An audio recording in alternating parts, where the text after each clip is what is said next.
Students, तो बच्चों अब हम आज डेथ ऑफ अ पार्टनर का सेशन 3 स्टार्ट करेंगे। सेशन नंबर 1 में हम लोगों ने डिस्कस किया था कि जिस पार्टनर की डेथ होती है उसके एग्जीक्यूटर्स को क्या क्या चीजें दी जाती है, जैसे उसका कैपिटल का balance, IOC, share of profit, IOD वापस, ड्रॉइंग्स वापस, सैलरी, इंटरेस्ट ऑन लोन, ये सब कुछ हमने डिस्कस किया। सेशन 2 में हमने डिस्कस किया कि एक पार्टनर के डेथ होने पे न्यू पीएसआर कैसे कैलकुलेट कर रही है, उसका एक आधा क्वेश्चन किया था हम लोगों ने। उसका शेयर ऑफ प्रॉफिट कैसे निकालना है, जो मैंने आपको बताया था कि टाइम बेसिस और टर्नओवर बेसिस पे कैलकुलेट किया जाता है, हमने वो डिस्कस किया था। ठीक है जी, उसका अकाउंटिंग ट्रीटमेंट डिस्कस किया था। अब आज सेशन 3 में हम लोग डिस्कस करेंगे कि डिसीज पार्टनर का कैपिटल अकाउंट कैसे बना। I hope that the first 2 sessions were good and everybody liked it. सबको समझ में भी आ गया होगा और मैं उम्मीद करता हूं कि आपने प्रैक्टिस भी की। तो आज इसका सेशन 3 हम डिस्कस करेंगे कि पार्टनर का कैपिटल अकाउंट कैसे बनाना है। जिस पार्टनर की डेथ हुई है उसके लीगल एग्जीक्यूटर्स में जो पैसा ट्रांसफर करना है वो कैसे कैलकुलेट किया जाए। तो मैंने आपको इनिशियली ही बता दिया कि जो जो चीजें आपने उसके एग्जीक्यूटर्स को देनी है उसे कैपिटल अकाउंट के क्रेडिट साइड पे डाल देंगे, जैसे उसका कैपिटल का बैलेंस, उसका प्रॉफिट का शेयर, उसके रिजर्व्स का शेयर, आईओसी, उसकी गुडविल, रीवैल्यूएशन प्रॉफिट और लॉस का शेयर, इंटरेस्ट ऑन लोन अगर आप उसको दे रहे हैं तो वो, जो जो चीजें उसके एग्जीक्यूटर्स को डेबिट करनी है, यानी मान लेते हैं कहने का सिंपल लैंग्वेज जो वापस ले है वो डेबिट साइड पे डालेंगे। क्या क्या? Drawings, IOD, share of loss अगर हो सकता है, या रीवैल्यूएशन का लॉस हो सकता है, या कोई डेफर्ड रेवेन्यू एक्सपेंडिचर है, एडवर्टीजमेंट सस्पेंस जिसे कहते हैं, अगर वो है वो आप डेबिट साइड पे डाल देंगे। उसके बाद उसे मैच कर देंगे, बैलेंस कर देंगे। इससे पहले हमें क्या देखना है? ट्रीटमेंट ऑफ गुडविल मैंने कहा था, एक शॉर्ट रिवीजन में आपको जरूर कराऊंगा। I told you that treatment of goodwill in case of death of a partner is exactly similar to retirement. Same treatment है बच्चों, बिल्कुल सेम ट्रीटमेंट। क्या था वहां पर? ध्यान से सुनना। वहां पर आपके टीचर्स ने आपको 2 केसेस में समझाया होगा। केस नंबर 1 था कि if the adjustment of the goodwill is to be made through capital accounts, आपके टीचर ने एंट्री लिखवाई होगी रिमेनिंग टू रिटायरिंग, राइट, या आप कह सकते हो गेनिंग टू सैक्रिफाइस, राइट। किस रेशियो में और किस अमाउंट को? जो पार्टनर रिटायर हो रहा है उसके गुडविल के शेयर को गेनिंग रेशियो में डिस्ट्रीब्यूट करते हैं। सेम चीज एग्जैक्टली आपने यहां पर भी करनी है, यानी यहां पर भी same treatment. Remaining to deceased partner, remaining to disease, जैसे ए बी सी, बी की डेथ हो गई, ए सी टू बी, उसका गुडविल का शेयर निकालेंगे जिसकी डेथ हुई है, गेनिंग रेशियो निकालेंगे और गेनिंग रेशियो में उसको डिस्ट्रीब्यूट। लेकिन अगर वो आपसे कहे adjustment is to be made through capital by raising goodwill and writing off, goodwill को रेज कर कर राइट ऑफ करने की एडजस्टमेंट बोली है।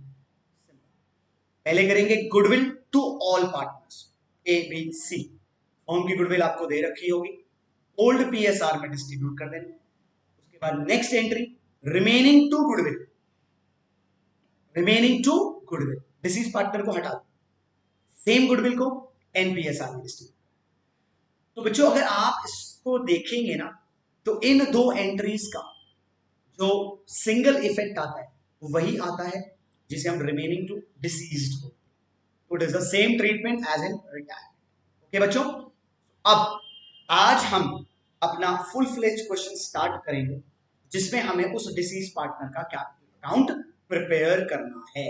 ठीक है बच्चों, तो स्टार्ट करते हैं बच्चों। तो आप लोग अपने book doctor T S Grewal sir की बुक खोलेंगे, पेज नंबर निकालेंगे बच्चों 7.31, 7.31 निकालेंगे और क्वेश्चन नंबर 23 करें।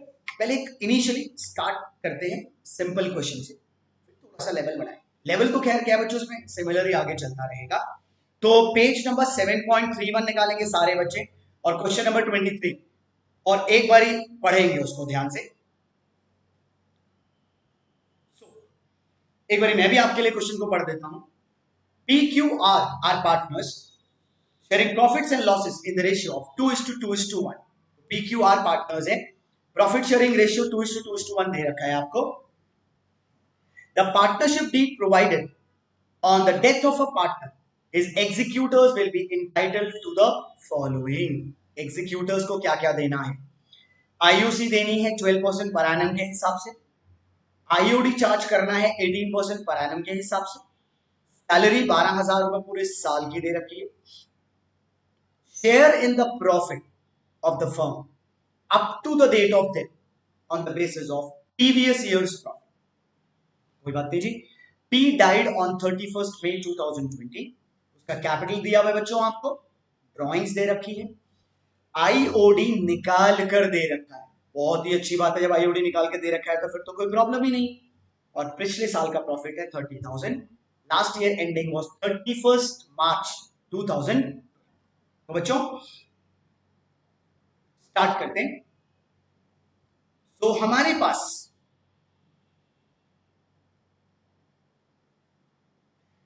सबसे पहले क्वेश्चन नंबर 23 लिखना तो जरूरी है।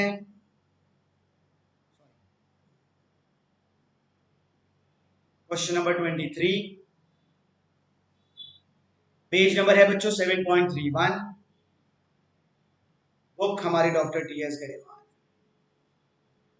तो ओल्ड पीएसआर मुझे दे रखा है जी 2:2:1। डेट ऑफ डेथ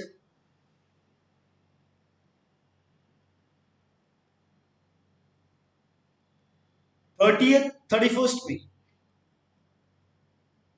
2020 और पुरानी बैलेंस शीट इस डेट को। तो बच्चों पुरानी बैलेंस शीट अगर 31st March 2020 को बन रही है और डेथ हो रही है पी की 31st May 2020, तो स्टूडेंट्स यहां से यहां तक टाइम पीरियड निकालेंगे, मंथ्स लगेगा, अप्रैल एंड मई। तो यूज किया मैंने बच्चों, टाइम बेसिस निकालना है ना हमारे को, तो वहां पर यूज कर शुरू करते हैं फिर बेटा अपना काम। तो सबसे पहला काम तो पी का कैपिटल अकाउंट बनाना है हमको। सो पीस कैपिटल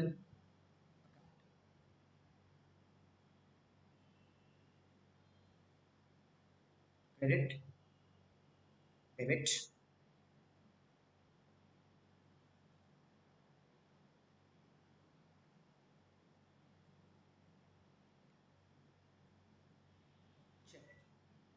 ये अमाउंट हो गया बच्चों। प्रैक्टिस रोज करनी है, ध्यान रखना है रोज, needs a lot of practice. आप सबको मालूम है कि अकाउंट्स और मैथ्स ये सब्जेक्ट्स ऐसे हैं जिसमें सबसे ज्यादा प्रैक्टिस चाहिए। विदाउट प्रैक्टिस कुछ नहीं होने वाला है, ध्यान रखिए। आप ये सोचें कि बस हमारे टीचर्स ने हमारे को क्वेश्चन करा दिए, 2 क्वेश्चन 4 क्वेश्चन हम घर पे कर लेंगे तो काम हो जाए, नहीं होगा। माइंडेड बात को ध्यान में सुन लेना। टीचर का काम है गाइड कराना, क्वेश्चंस को कराना, लेकिन प्रैक्टिस करना आपका काम है। चलिए सबसे पहले तो जी कैपिटल का बैलेंस देना ही देना है बच्चों। बाय बैलेंस उसकी कैपिटल है जी 80,000। आगे चलते हैं जी 80,000 कह रहे जी आईओसी हमें देना है 12% पर एनम के हिसाब से, ठीक है। तो आईओसी भी निकाल लेते हैं, थोड़ी सी कैलकुलेशन तो कर ही सकते हैं। 80,000 इंटू 12% इंटू 2/12। क्यों? मैंने कहा था आईओसी पे टाइम बेसिस लगता है। टाइम बेसिस कहां पर निकाला हमने? ये रहा बच्चों, ठीक है बच्चों। तो हमारे 2/12 भी कर दिया, 1600 रुपीज आईओसी भी आ गया। आगे चलते हैं बच्चों। आईओडी, जब आईओडी आपको कैलकुलेट करके दे रखा है फिर तो जरूरत ही नहीं है हमारे को। वो दिया हुआ है बच्चों 1200 रुपए, तो ड्राइंग्स भी डाल दो लगे हाथ।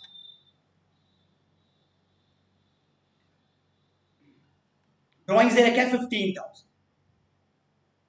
अब आगे चलते हैं, सैलरी की बात आती है। तो बच्चों सैलरी, सैलरी मैंने क्या बोला था फर्स्ट क्लास में, याद करो। अंडरस्टूड है कि बच्चों टाइम बेसिस पे ही मिलेगा। जितने महीने उसने काम किया उतने ही महीने का ही उसी मिलेगा, सॉरी सैलरी मिलेगी। 12,000 रुपए पूरे साल की सैलरी है, डिवाइड बाय 12 एक महीने की, इंटू 2 2 महीने।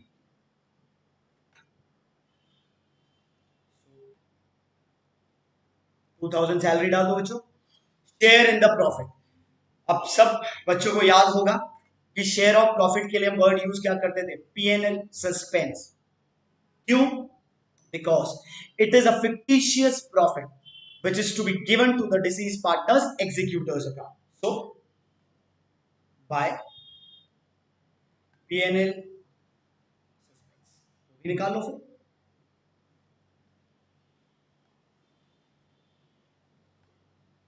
अब मैंने क्या बोला था कि पीएनएल सस्पेंस यानी कि जो शेयर ऑफ प्रॉफिट होगा वो हमेशा ना वेरी करता रहे, चेंज करेगा। जैसे कभी वो बोलेंगे जी लास्ट ईयर के प्रॉफिट के बेसिस पे निकालो, कभी वो बोलेंगे जी लास्ट 4 इयर्स के एवरेज प्रॉफिट बेसिस पे निकालो, तो वो आपको देखना पड़ेगा। इसीलिए मैंने बोला कि PNL suspense is a fictitious profit, इसीलिए वो पीएनएल सस्पेंस के नाम से निकाला जाता है। क्यों? क्योंकि वो एस्टिमेटेड बेसिस पे निकाला। अब जैसे इसने क्या बोला कि उसका share of profit previous years के प्रॉफिट के बेसिस पे निकाला, तो बच्चों प्रीवियस ईयर का प्रॉफिट नीचे दिया है 30,000। 30,000, पी की डेथ हुई है बच्चों, तो उसका प्रॉफिट का शेयर 2/5 हमने ऊपर से ले लिया, ये रहा। ठीक है जी, और टाइम बेसिस कहा था ना यहां भी लगेगा, तो 2/12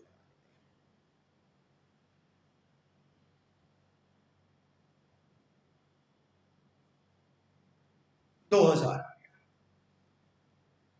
आगे चलो बच्चों, कोई गुडविल नहीं है, कोई रिजर्व नहीं है, बाकी सब कुछ डाल दिया, डाल दिया। अब इसे बैलेंस कर देते हैं फिर।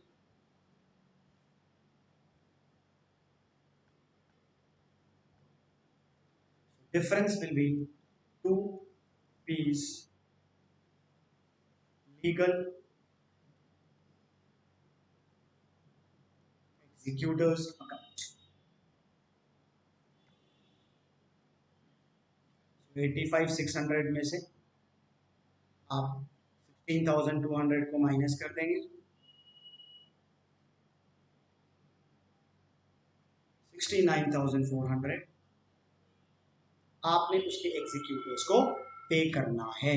इसका मतलब ये हुआ कि डिसीज पार्टनर यानी पी, उसके लीगल एग्जीक्यूटर्स को हम लोगों ने 69,400 रुपीज पे करने। क्लियर बच्चों? This was a very simple question. ऐसा नहीं है कि इसमें बहुत डिफिकल्ट क्वेश्चन है, क्वेश्चन का लेवल यही चलता रहेगा, चीजें एड ऑन हो जाए। जैसे इसमें गुडविल नहीं थी तो गुडविल आ जाएगी, गुडविल की ट्रिक मैंने आपको भी बताई।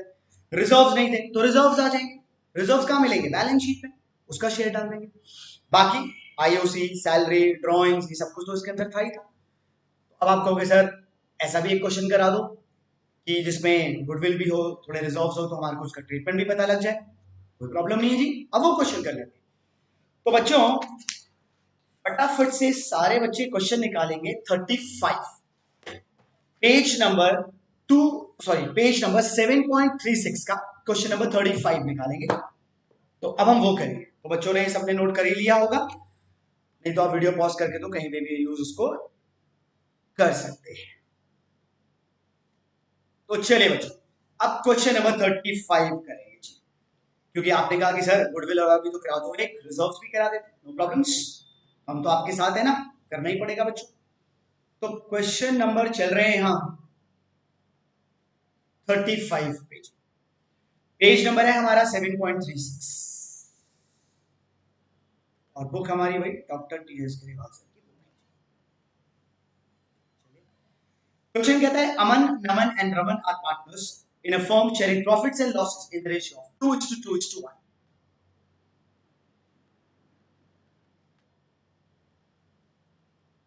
ये दिया है भाई ऑन 31 मार्च 2020 पुरानी बैलेंस शीट बन रही है। 31 मार्च 2020 को पुरानी बैलेंस शीट बनी है। बैलेंस शीट दे रखी है, फटाफट से पढ़ लेते हैं बच्चों बैलेंस शीट को। कैपिटल के बैलेंसेस है हमारे पास, WCR है, जनरल रिजर्व है, एम्प्लॉइज प्रोविडेंट फंड है, क्रेडिटर्स है, उधर एसेट, स्टॉक, डेटर और advertisement, suspense, deferred revenue expenditure दे रहा है। नमन डाइड ऑन 30th जून 2020, सो 30 जून 2020 को डेथ हो। यहां से यहां अप्रैल मई जून हमारा टाइम पीरियड लगता है 3 मंथ्स। तो जहां भी टाइम बेसिस लगेगा इंटू 3/12 करेंगे। गुड, आगे चलते हैं जी। कह रहे जी क्या क्या देना है उसके एग्जीक्यूटर्स को। उसका कैपिटल का बैलेंस देना है, वो तो अगर वो नहीं भी बोलता तो देना ही पड़ता। फिर उसका गुडविल का शेयर देना है जो thrice the average profit of last 4 years पे निकालना है, निकाल लेंगे। Share of profit up to the date average profit of last 2 years पे निकालना है, वो भी निकाल लेंगे। और आईओसी देना है जी 12% के हिसाब से, और आपको प्रॉफिट्स दे रखे हैं 4 साल। तो ठीक है सर, शुरू करते हैं। तो जी नमन्स कैपिटल अकाउंट बनेगा, नो प्रॉब्लम।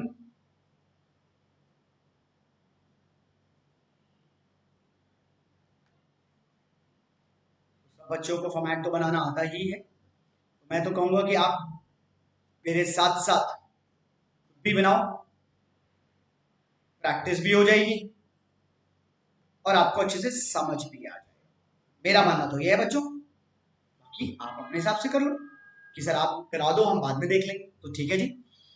सबसे पहले तो without any saying transfer is capital balance by balance brought down. Naman की कैपिटल है बच्चों 7 लाख, डाल दिया जी। तो बैलेंस शीट में WCR है और जनरल रिजर्व है, उसका भी शेयर डालो। अब बच्चे कहते हैं सर नीचे तो लिखा नहीं हुआ, आप क्यों पुट कर रहे हो? It's understood that any reserve which is appearing in the balance sheet in the previous year ending, that reserve always constitute the share of the deceased partner. उसका भी शेयर है उसके अंदर। Why? Because he has been working for the firm for the last many years. वो तो इस accounting year में death हुई है ना बच्चों, तो मिलेगा उसको। डाल देते हैं WCR 50,000 है बच्चों, और नमन का शेयर है 2/5, तो 20,000 रुपये हो गया। ये तो आप निकाल ही लोगे ना बच्चों। जनरल रिजर्व, उसका भी शेयर दे देते हैं। जनरल रिजर्व है बच्चों 2 लाख, 2 लाख इंटू 2/5 80,000 हो गया। आगे चलो, इस तरफ छूट गया debit side, asset side. Advertisement suspense right of करोगे तो इसको भी बियर करना पड़ेगा जी। कितना है जी 50,000, तो ये भी 2/5 कर देते हैं, 20,000 हो गया जी। आगे चलते हैं, अब एडजस्टमेंट्स पे आ जाए। तो विदाउट से काम करते पहले आईओसी निकाल लेते हैं। तो आईओसी जब आप कैलकुलेट करोगे तो बच्चों कैलकुलेशंस यहां कर लेते हैं ना, ज्यादा बेटर है। उसकी कैपिटल है 7 लाख,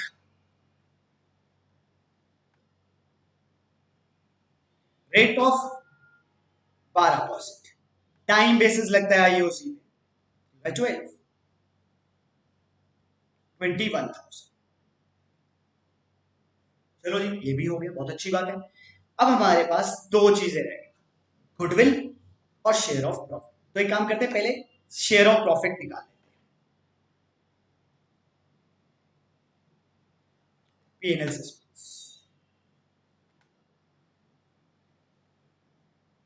कैसे निकालने को बोला है बच्चों, पॉइंट नंबर 3 पढ़ेंगे। His share in the profit up to the date of death is to be calculated on the basis of average profit of last 2 years। जब वो लास्ट की बात करता है ना, तो जिस ईयर में उसकी डेथ हुई है उसके पिछले 2 साल लेने। डेथ हुई है 30th जून 2020, ईयर कौन सा हुआ 2021। तो लास्ट 2 इयर्स कौन से हुए 18-19 और 19-20। क्लियर? तो नीचे दे रखा है देखो बेटा, 18-19 का प्रॉफिट है 5,20,000 और 1920 का है 4,40,000। तो पहले एवरेज निकाल लो ना भाई, 5,20,000 प्लस 4,40,000 डिवाइडेड बाय 2 कर लेते हैं। तो 9,60,000 डिवाइडेड बाय 2 करेंगे तो 4,80,000 आ गया। अब 4,80,000 में नमन का शेयर है 2/5 और टाइम बेसिस लगेगा बच्चों 3/2। ठीक है बच्चों, गुड।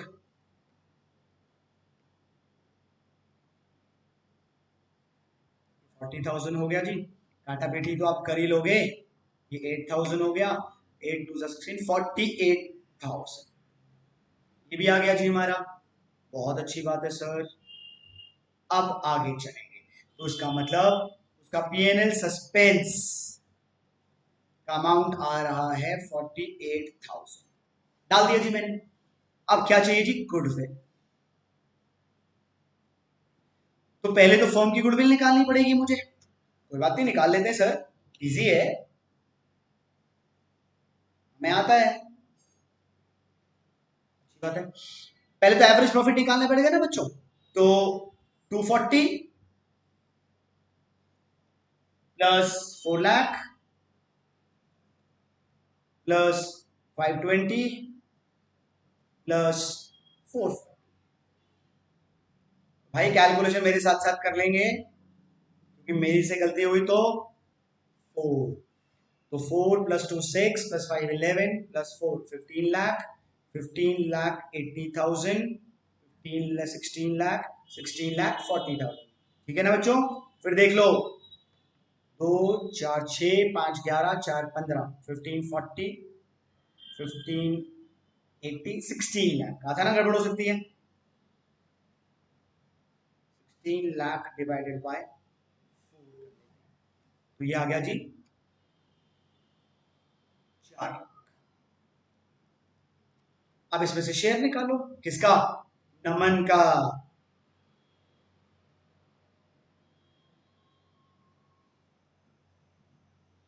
नमन का शेयर है 2/5। ठीक है जी, राइट बच्चों। तो नमन का शेयर आ गया जी 2/5। थोड़ा सा इसको ना रब कर देते हैं, साफ सुथरा लगेगा। ओके जी, बस नीट काम होना चाहिए बेटा। तो नमन का शेयर आता है 4 लाख इंटू 2/5, 1,60,000। गुडविल की ट्रीटमेंट मैंने क्या बताई थी प्यारे बच्चों, मैंने क्या बोला था, if nothing is mentioned by default adjustment capital account के थ्रू करेंगे।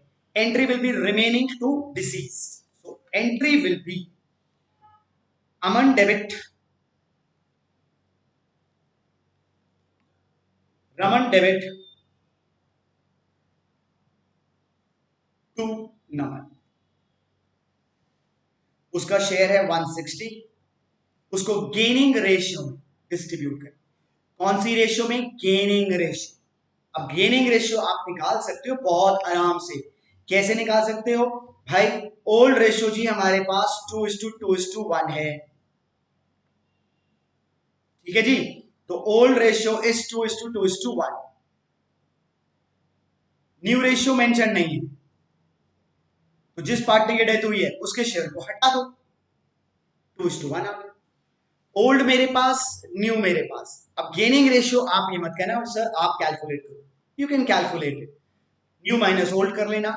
एंड अगर न्यू पीएसआर निकालने का फर्स्ट केस लगता है तो जो न्यू रेशियो होता है बच्चों वही गेनिंग रेशियो होता है। तो 2:1, 1,60,000 को हम 2:1 में डिस्ट्रीब्यूट कर देते हैं। तो इसको अगर हम डिस्ट्रीब्यूट करेंगे बच्चों तो 160 इंटू 2/3, 3 5 15,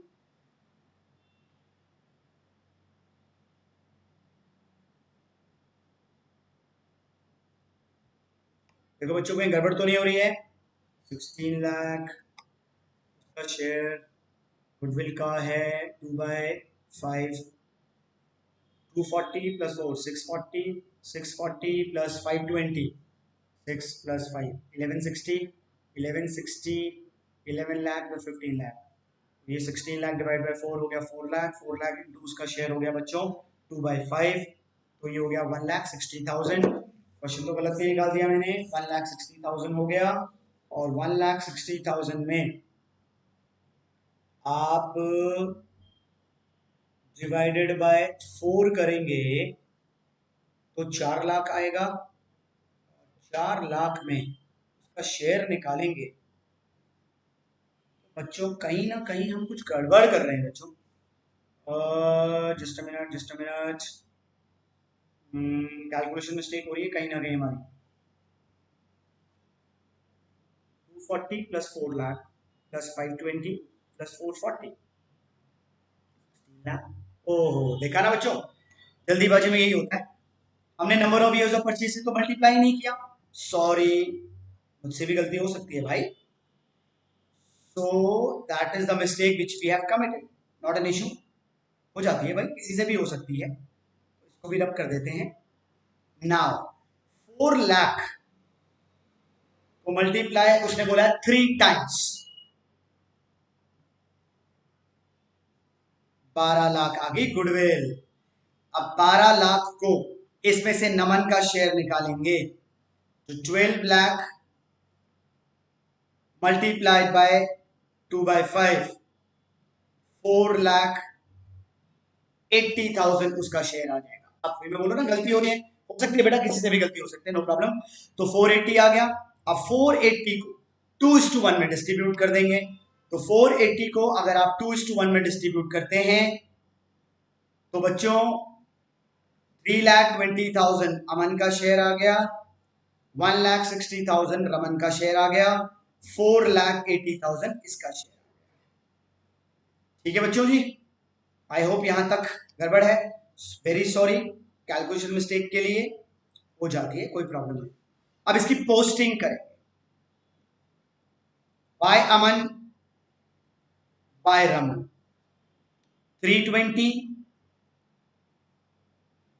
एंड 160। अब इसे बैलेंस कर देंगे, बाकी सब कुछ हमने डाल दिया है,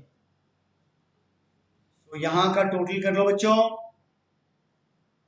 8 and 9, 8 to 10, 12, 4, 16 to 18 and 6, 24, 7 to 9, 9 plus 10, 13 lakh 49,000 में से 20,000 माइनस कर देंगे, 13,29,000 आ जाएगा। भाई आंसर चेक कर लो, कैलकुलेशन चेक कर लो, गलती हो सकती है दोबारा से। 2